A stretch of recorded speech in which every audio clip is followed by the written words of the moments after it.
I got access to Marvel Rivals Season 2 early, so I'm breaking down all of the buffs and nerfs with side-by-side comparisons. I'll break down Emma Frost's abilities and show all of the new team-up changes. If you find this video interesting at all, please consider subscribing. Let's get into the changes. First up, Captain America. Whilst his base health is actually reduced technically, because he's now a team-up anchor for a new team-up ability, more on that later, his base health in Season 2 will be higher than it was in Season 1.5. His shield health has also been reduced, which is a nerf, from 400 to 350. Doctor Strange's damage output has been reduced. His primary attack now does 16 damage instead of 18, and his Maelstrom of Madness, his big burst damage, has been reduced as well. For every 1 dark magic, it will do 1.2 damage now instead of 1.3. Hulk has received a number of buffs. Firstly, his base movement speed has been increased from 600 to 650.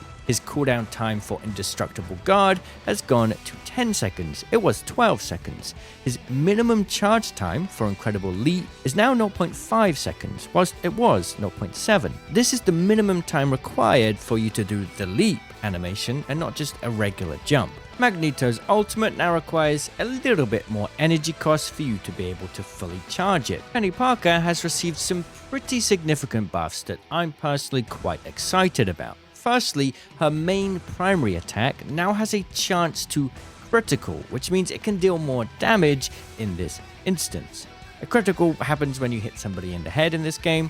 Now, if you didn't know, Peni Parker's movement is reduced when she fires her primary. This movement penalty has been reduced. It was 40% movement reduction, and now it's 20%.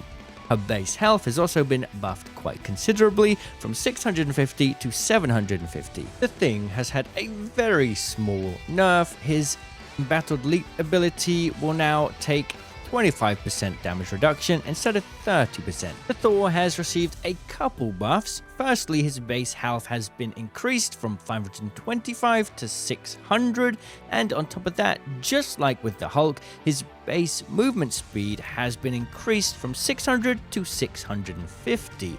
Allowing him to catch up with his enemies a bit quicker. Moving on to Duelist now, Black Widow got another buff, and she's probably still not going to be meta, I'm sorry. She can now directly shoot after releasing her second kick of Edge Dancer, and also directly after her ultimate, allowing her to have a bit more snappier animations here. Hawkeye has received a number of buffs again. Firstly, the slow effect whilst charging his bow, that's his movement slow, has been reduced from 30% to 20%. His instances of damage for Hypersonic Arrow have gone from 50 to 55, and his ultimate energy cost has been reduced, so you'll get it more often, and the bow draw speed whilst in ultimate is even faster now. It was 1.35 times the normal speed, and now it's 1.5 times the normal speed. Hela has received some adjustments. Firstly, the cooldown time for Astral Flock has increased from 12 seconds to 15 seconds, but the spell field damage of Piercing Knight has gone up from 30 to 35, and the cooldown time for Soul Drainer has gone from 12 seconds to 10 seconds. Essentially, Hela has a little bit less mobility and more damage, just a tiny bit with her other abilities. Human Torch has had some changes. Firstly, the attack interval for Fire Cluster has been improved just a tiny bit, from 0.6 seconds to 0.5 seconds, and the launch timing of the primary attack projectile has been advanced.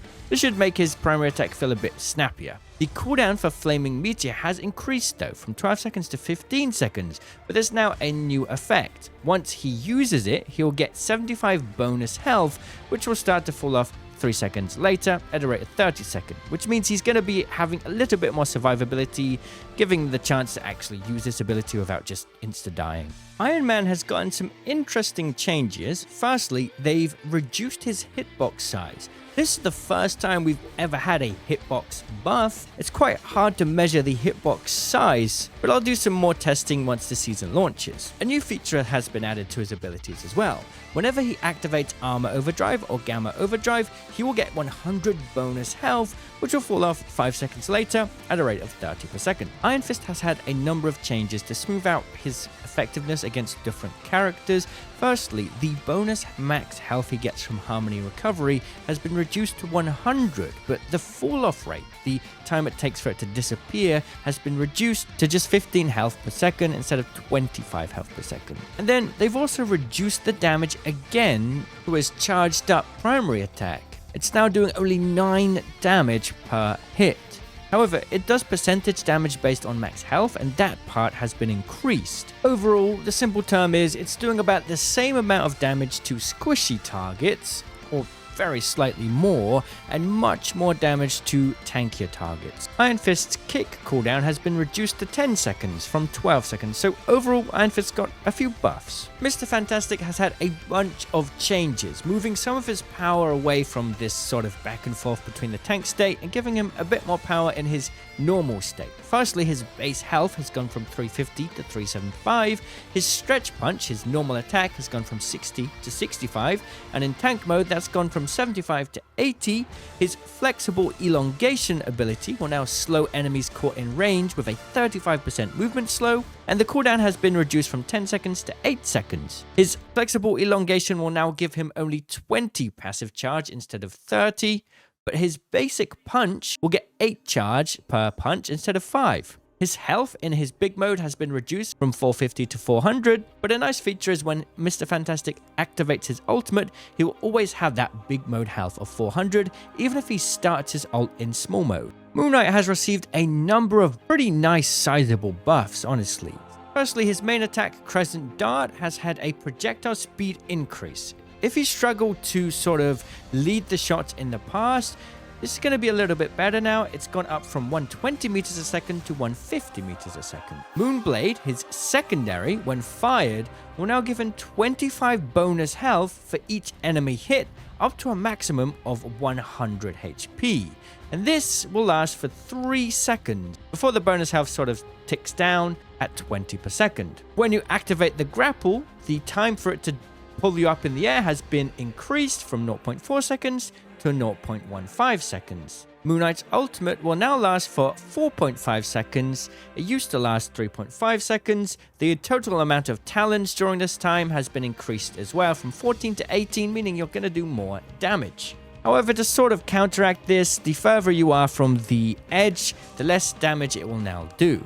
Scarlet Witch has received a number of buffs and a new team up, which we'll get into in a minute. Firstly, she no longer does percentage-based damage, she just does a flat 80 damage per second. It used to be 60 damage per second plus percentage-based, so she's more of a well-rounded damage dealer across all health variables. The secondary damage has increased. It went from 35 to 40 on both the main damage and spell field damage. The cooldown for Mystic Projection has gone from 8 seconds to 10 seconds, and the phase time has gone from 2 seconds to 1.5 seconds. So this mobility ability has been nerfed.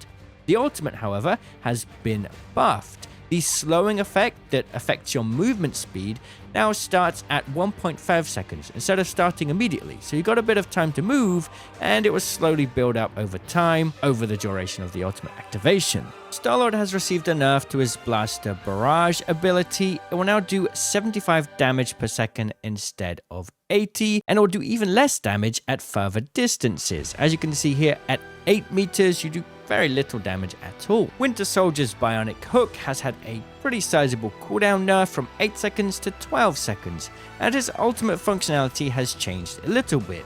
The damage that the Kraken impact when it lands on someone has been reduced to 80 instead of 100. Additionally, you'll need to get a player's health to 15% of their maximum health now instead of 20% to go for that insta-kill. Wolverine has had some adjustments to his rage meter. Firstly, Savage Claw will now give 10 rage instead of 7, and Berserk Claw Strike will give 5 rage instead of 7. The rage gained from Feral Leap has gone from 10, it was 20, and Vicious Rampage has gone to 15, it was 20. Rage gained from taking damage though has been increased from 3 to 5. And also, every time you knock down an enemy with Last Stand, the ultimate ability, the time they are knocked down has been reduced from 1 second to 0.75 seconds. Adam Warlock has had some small adjustments. Soulbond's cooldown is now 40 seconds, it was 30 seconds. Karmic Revival, his ultimate, will now restore 30% of a fallen ally's maximum health instead of a fixed 100 health. Cloak and Dagger's ultimate has changed. The duration of the first 3 healing zones will no longer start and end separately. Instead, they'll remain active until the duration of the final healing zone ends, at which point all will be removed together. Invisible Woman's shield has had its value reduced. Its health is now 250 instead of 300. Loki's regeneration domain cooldown has gone from 25 seconds to 30 seconds. Mantis, interestingly, has had her health reduced from 275 to 250, and the effect of Healing Flower and Allied Inspiration can now be stacked. So you can stack that up onto allies to give a maximum of 16 seconds of health or bonus damage for them. Raccoon has had a vast number of changes. Firstly, the healing area of repair mode is now 50 health per second instead of 70 health per second, but there's a new effect. As soon as it touches an ally, it will do 55 health immediately to that ally. The movement speed of this projectile has been increased though, so it will not give healing over time for as long before it zooms away again. That speed has gone from 4.5 meters a second to 7 meters a second. Jetpack Dash's cooldown has gone to 10 seconds now, it was 6 seconds, and the dash distance has gone to 8 meters, it was 10 meters. The ultimate's functionality has changed quite a lot as well. The damage boost has gone from 40% to 25%, but there is now a new effect. Linked allies will get an extra 100 bonus health points per second, capped at 150, and if the link is broken, this bonus will start to fall off at a rate of 75 per second. Also, the ultimate charge has increased and now takes 4,000 energy cost instead of 3,700. Now it's time for team-ups. Some team-ups have changed, some heroes have been removed from team-ups, and some new team-ups have been added. Firstly, the Rocket Raccoon team-up with Winter Soldier and Punisher has removed Winter Soldier. The team-up between Jeff the Shark, Namor and Luna Snow has removed Namor. However, Namor has now been moved into the Gamma Overcharge team-up, replacing Doctor Strange. And this thing looks pretty crazy. You now get a squid that fires out gamma laser beams. Check this out. Yeah, I'm not sure about the DPS yet, but this thing looks pretty nasty. And Doctor Strange has a team-up now with Scarlet Witch, which gives her access to a brand new damage-dealing ability. And once activated, your right-click will do this. Pretty impressive. Winter Soldier and Captain America now have a team-up. When activated, Winter Soldier basically has 2 options. He can smash together with Captain America, like this, or he can choose to smash towards an ally in distress, and this is what will happen to the enemy in the radius. Psylocke has also been removed from the Magic team-up, but she has now been added to the Emma Frost, Magneto, and Psylocke team-up, which is pretty incredible. This team-up will create an illusion of either Magneto or Psylocke, and it will basically copy the same moveset, and even copy the exact same abilities. The enemies will not know who the real illusion is and who the real player is, but you can even do things like this. Double shield, double bubble. It's pretty incredible. And before you ask, no, you cannot do double ultimates.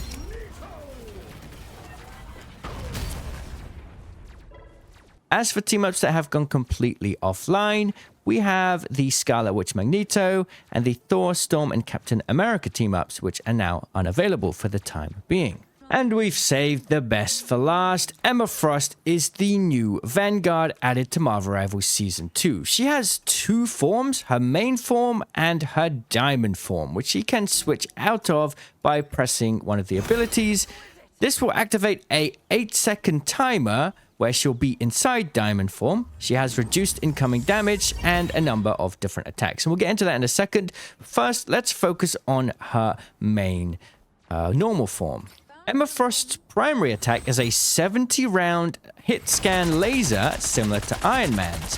However, it has a limited range, 18 meters, actually 15 meters, as opposed to Iron Man's, which I think goes to 25. The longer you deal damage with this, the more damage you'll deal over time. As this bar builds up in the middle, the damage will increase. It will tickle down pretty quickly, and then you'll need to start dealing more damage to build up that extra damage over time once again. Emma Frost's secondary is a shield that is one way. So you can shoot through it, but enemies cannot attack through it. And you can recall it just like Invisible Woman's. However, it has more health at 500 health. And it can even block Iron Man ultimates and a lot of high damage abilities. Emma's next attack is a skill shot. If it hits an enemy, it will create a shard on that enemy, and you can deal damage directly to that shard to transfer damage to that person. And if you manage to destroy the shard before the enemy leaves the radius, it will do a large burst of damage. As you can see here, there's a radius. If they stay in that and you completely destroy the shard, a large burst of damage is done. Emma Frost's ultimate will deal damage over time to anyone in the radius and build up a meter. That meter will charm enemies and make them move towards you for a short period. Now let's move into Emma Frost's secondary mode, the diamond form. In this mode, she'll take reduced damage and have access to a 3-strike melee attack, a kick, and a choke slam. That's all for now. What else would you like to see in this early build of Season 2? Let me know in the comments, and consider subscribing. Cheerio!